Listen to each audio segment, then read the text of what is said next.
இன்றைய சிந்தனை.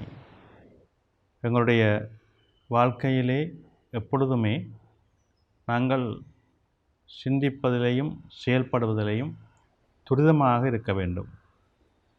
இன்றைய சூழலானது பலவிதமான விரக்திகளை, கோபங்களை அல்லது நடைமுறையிலே நாங்கள் சேருகின்ற விடயங்கள், செய்கின்ற விடயங்கள், எங்களோடு இருக்கின்ற தற்போதைய இளம் சமூகம் ஒரு மாறுபட்ட சூழலுக்குள்ளே எங்களுடைய வாழ்வியலை நாங்கள் கொண்டு சென்று கொண்டிருக்கின்றோம்.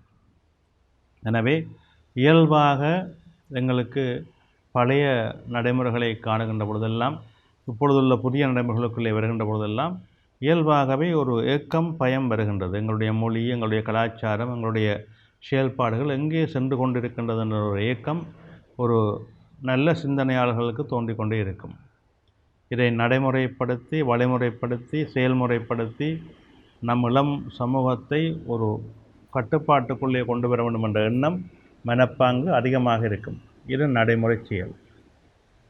நாங்கள் இப்பொழுது இந்த கால ஓட்டம் எல்லோரையும் மாற்றி கொண்டு செல்கின்றது. முன்பு இருந்த காலங்களிலே நாங்கள் எல்லோருமே பெரியவர்களை மதித்து, பெரியவர்களுடைய சொல் கேட்டு, பெரியவர்களே எங்களுக்குரிய அந்த வழிமுறைகளை நடைமுறைப்படுத்தி செல்வார்கள். ஒரு ஆலயமாக இருந்தாலும் சரி, ஒரு சனசமூக நிலையமாக இருந்தாலும் சரி, ஒரு சமூகம் சார்ந்த ஒரு விடயமாக இருந்தாலும் சரி, அங்கே ஒரு வயது முதிர்ந்த அனுபவம் மிக்க பெரியவர்கள் அங்கே முன்னிலைப்படுத்தப்படுவார்கள். அவர்களுடைய வழிகாட்டலிலே தான் செயல்பாடுகள் நடைபெற்று கொண்டிருக்கும்.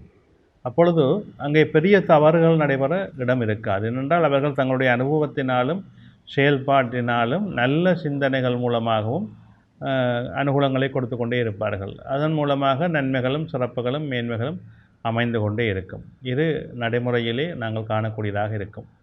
அதை நாங்கள் ஒவ்வொருவரும் நல்ல முறையிலே செயல்படுத்தி கொள்வதற்கு எங்களுடைய எண்ணங்களை, செயல்பாடுகளை சீர் செய்து கொள்ள வேண்டும், சரியாக்கி கொள்ள வேண்டும் என்பது மிக முக்கியமானதாக அமைகின்றது. எனவே அதை நாங்கள் நடைமுறையிலே கொண்டு வந்து அதை செயல்படுத்தி நல்ல சிந்தனை மூலமாக எங்களுடைய வாழ்வியலை செம்மைப்படுத்திக் கொள்வோம். நன்றி.